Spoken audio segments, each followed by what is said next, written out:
Yesterday I spoke about the hamster wheel of demiurgic time and samsara and capitalistic illusion, which is essentially capital punishment, a form of spiritual death that most accept as life. This is a question of identity manipulation and hypnosis, where powers and principalities have convinced you that you are a hamster, that you are a rat, not a human being, not an angel, but a rat.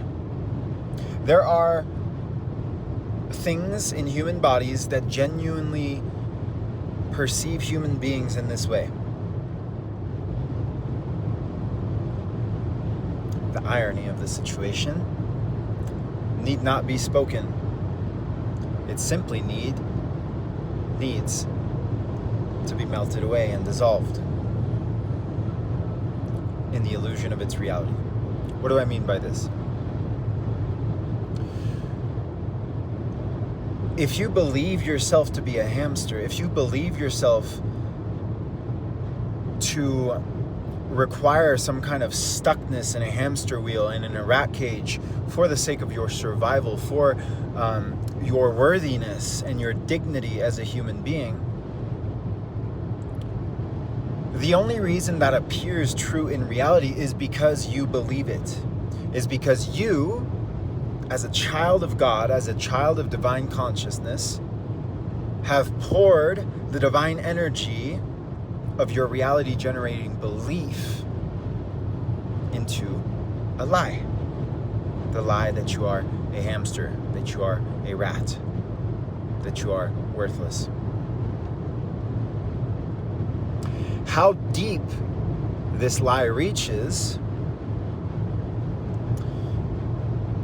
will depend from human to human, but I can tell you, I certainly have a side of me that considers himself less than a hamster, less than a rat, less than a worm, less than nothing. Like, when I'm down in the dumps, in the absolute pits of my own depravity, the lowliness and the woe is a misery that is the cornerstone of all existential dread. And I go there. And what I do to heal that aspect of myself is I go into those parts of me and I witness. And I observe. And I breathe.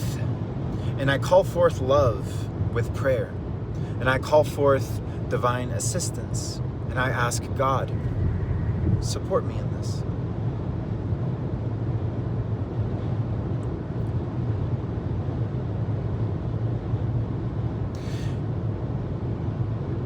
And the power of awareness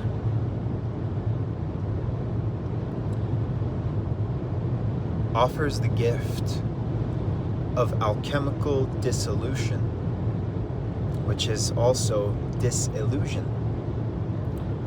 The melting away, the fading away of illusory layers of reality rooted in self-deceit, as well as externally imposed deceit, rooted in attempts at escaping instead of confronting suffering. I spoke of samsara. I spoke of the demiurgic hamster wheel of time. I spoke of capitalism and capital punishment. All of these things are interwoven, and all of these things are illusory. When you actually shine the true and eternal light of your God-connected consciousness upon these misperceived as worthless aspects of yourself, then you let them go. And as they are dissolved, they make space for the act, alchemical, of transmutation, of transformation, of allowing the transcendental aspect of your inner and divine nature to once more take the reins and to once more realign and make space with and for God.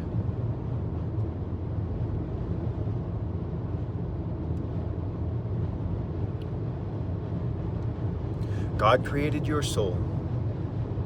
Your soul then created this body. God probably created the body too, but you get what I'm saying. God fractalized himself into your soul. Your soul fractalized itself into this body. It is all the self-same essence, simply finding ways of self-expression in a world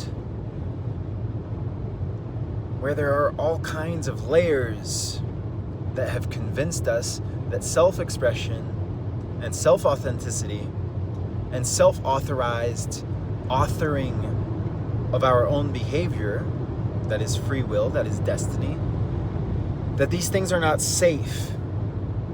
Certain forces within the intersection of internal and external, of micro and macro, have decided this is not safe. I must hide. I must run on the hamster wheel and convince myself that I'm escaping when really I'm in the very cage which I fear. This is the ego speaking. Where was I going with this? The sun is shining directly into my eyes, so this message is in part brought to you by our great solar sun. Light of the sun be with us. Allow for truth and wisdom to flow only from my lips. Only truth and wisdom to flow from my lips. And no delusion. Identity. So we witness those parts of ourselves that consider ourselves the lowliest of insects, worse than the hamster, worse than the rat, scoundrels. And this is the existential underground. This is the collective shadow, which each of us carries in some way, probably. I don't know if everyone does, but if I'm the only one, let me know. I know I'm not. To realize the layers of illusion and the layers of pain that are the sources of such deluded beliefs, and then to choose and to invite new, more divinely aligned identities, beliefs about identities. And I say identities, but what I mean is like identity layers which actually dwell underneath of the illusion, which is your actual true identity, the identity that God gifted you, the most heart-centered, loving, kind, compassionate, beautiful, magnificent, magical, incomprehensibly beautiful aspect of you. If you've ever been in love, and I speak as a man, and you've looked into your lover's eyes, and you see just the most beautiful emanation of transcendental, multidimensional beauty, magnificence, love.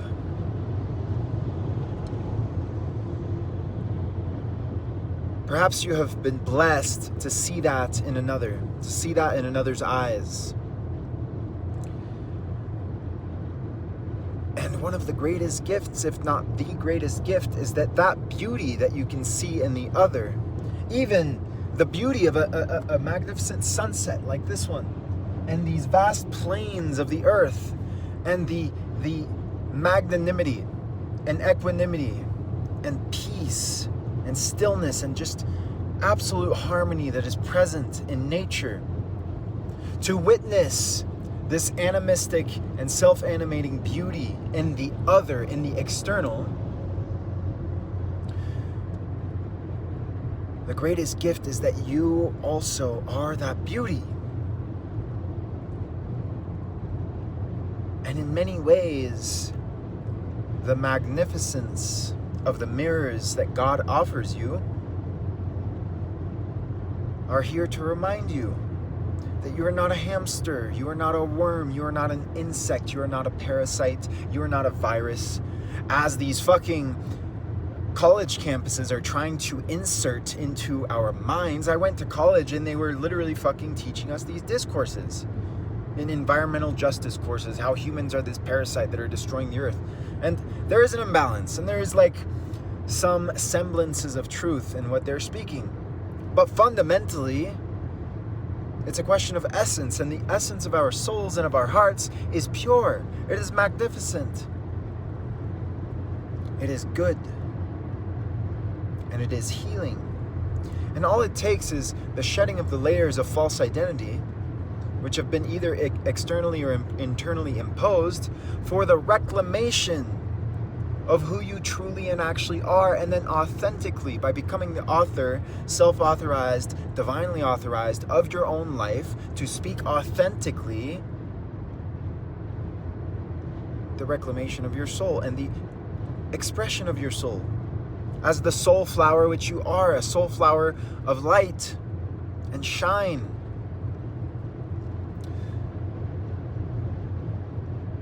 I'm actually really grateful for, I'm going to note something in passing. Today I did some typewriter poetry and reconnected with a more abundant pathway of income than the one that I've been in, which was more akin to the hamster wheel. And instantly I got to the place, to the farmer's market, and the first person to get a poem from me gave me $100 bill and was like, here you go, welcome back. I'm like, oh yeah.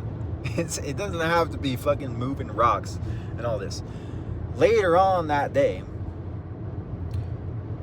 a person, if a person it was, if not some hijacked system in a human body, came up and started speaking this weird thing about like, oh, do you ever come to events? I run a Magic Mike event with male strippers and we would love to have you there. I'm like, So I was like a little off. And then he started saying like, I'm feeling negative vibes from you. Like I'm feeling fuck off energy. And I'm like, I'm just having boundaries. I'm not really sure about this Magic Mike thing that you're talking about. Like what are you doing? And then he started like trying to project onto me and started trying to be like, yo, you should be more kind and open and welcome. I'm like, you're not entitled to my energy, brother. I don't have to give anyone or anything access to me unless I want to. And he was trying to gain access. And that was a good mirror for like those times when I question myself and I wonder like, am I a being that has negative vibes? Am I the lowly worm? Am I the lowly fucking woe is me parasite of the earth? The worse than nothing when I get into my deepest, darkest fucking tunneling thoughts of the scorpionic void. And I realized in that moment, I was like, no, no, dude. I don't got negative vibes right now. I just have a boundary. And in fact, people love this poetry. And this is a gift. And if you want the gift, quite frankly, I'm working right now, so pay me for the gift or you can go. And it's all good. So,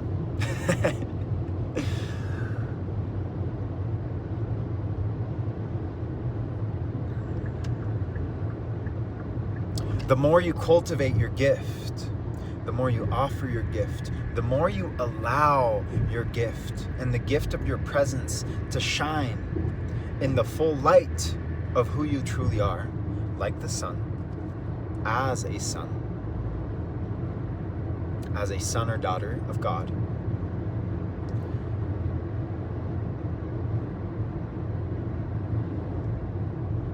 Then you can actually remind yourself in a way that is felt, in a way that is claimed, in a way that is experienced,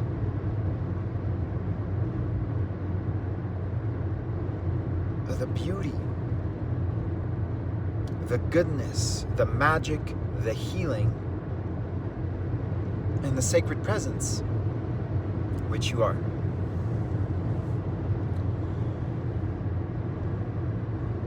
And you just allow yourself to let go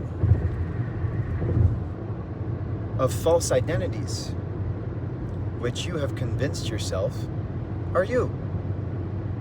You just let them go. And you offer them to the wind and to the fire and to the ocean and to your breath, to the fires of your transformation and transmutation, by becoming who you truly are. And there is a divine simplicity to that, where that dude at the farmer's market was triggered by my presence. And triggers are opportunities to feel and to heal. And so just by being your authentic self, just by presence, you don't even have to do anything. You become a source of healing for the world, for the imbalances that exist within our world. Now also, there's the fact that false identities and false ego constructs and ideas about worthlessness are rooted in fragmentation and in separation and in illusions of this idea that you are separate from God. Reclamation of wholeness within yourself enacts within your microcosm the initiation of a ripple that weaves its way into the macrocosm, into the external world, into the outer reality, into the universe itself, where everything is interconnected.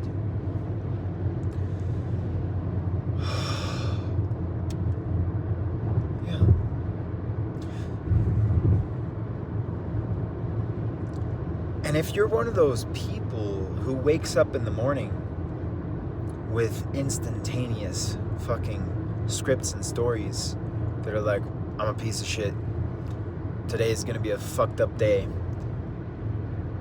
I am God's least favorite person. Actually, I once worked through a fear that God actually hates me, does not love me, but like specifically hates me the most out of every human being. So you go to these places and you realize the absurdity of these beliefs, and then like when you realize how absurd it is, you can let it go. And when you realize the sources, like maybe if you're one of those people that's like scrolling on TikTok or Instagram or YouTube for 6 hours a day, that maybe that has something to do with why you wake up in the morning feeling like shit and telling yourself like, I'm a piece of shit, I'm worthless, I'm a rat, I'm a hamster, I'm a self-devouring serpent, I'm an Ouroboros. All of these affirmations of your mind have tremendous power. And then like if you repeat these things to yourself, then you're gonna look for all these confirmations. Well, see, of course it's true. Remove distractions.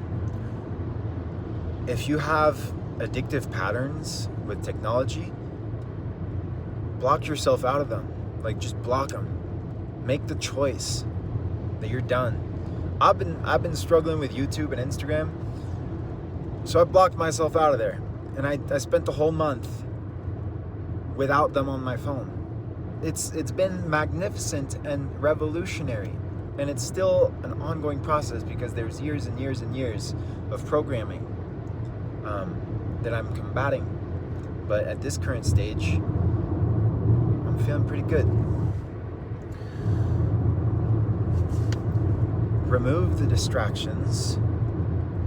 Do nothing. Feel. Listen. trace the parts of you that actually perceive and misbelieve that you are worthless, and then let them go. Let them dissolve into breath. Let them dissolve into tears, ideally. You can feel your way into tears, into crying. And then this is, once again, I get to the end of the video, and I start to get these codes about water. Maybe I'm not quite yet ready to speak about that, but the tears, your tears are made of water. Water is love, life, and emotions. Why do we cry? We cry because that is the waters of our body, of our hearts, purifying us, purifying our vision, the way that we perceive ourselves, the way that we perceive the world is cleansed and purified by our inner waters, which actually come from the waters above.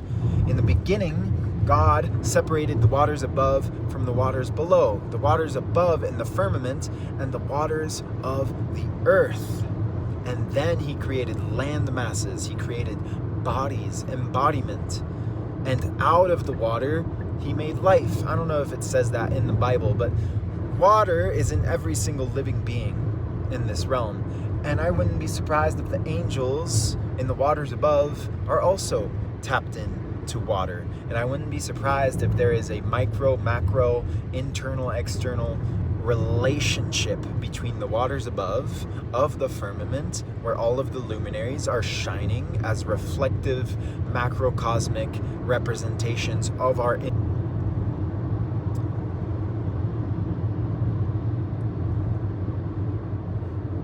My phone ran out of storage. Clearly the water transmission was too much, and the world isn't ready for it. And maybe I'm not ready. There's still some refinement to be had.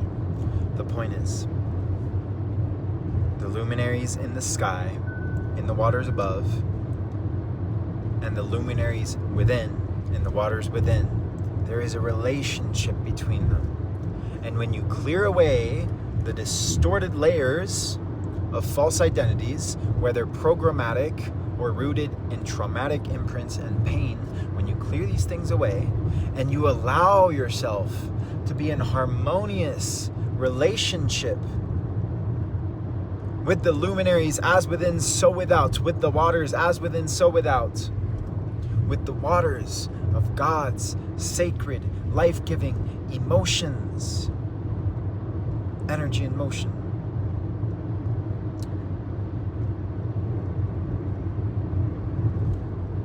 then not only do you become akin, in a state of kinship and kindred with all of it, you become all of it. When I am in the mountains, when I am in Yosemite, I can feel how the earth is my body. I can feel how the mountains around me are in this symbiotic, mutually breathed and breathing conviviality, co-constitutive stream of being, of self and other enmeshed, separate, yet together as one.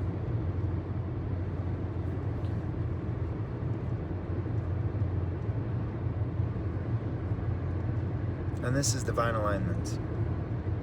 And this is not to say that you are God in some egoic sense, but you are God's will manifesting itself through one of his children. If you have children, that is your will and your ancestry expressing itself. It's still its own child, its own human being who's going to have its own experiences and evolutions and magnificences and gifts and even pains and tears. But it's nevertheless a continuation of you, of identity, a passing forth, a passing forward of the torch, of the flame, of your identity, of your spirit and your soul. And it is beautiful for its own sake. And when you watch children playing and dancing and laughing and even crying and sleeping and dreaming in their purity, in their innocence, in their not knowing that this world contains so much and so many layers of distortion. They don't know about that. Maybe they experience it in their own ways. But for the most part, they're just children. And theirs is the kingdom of heaven. So,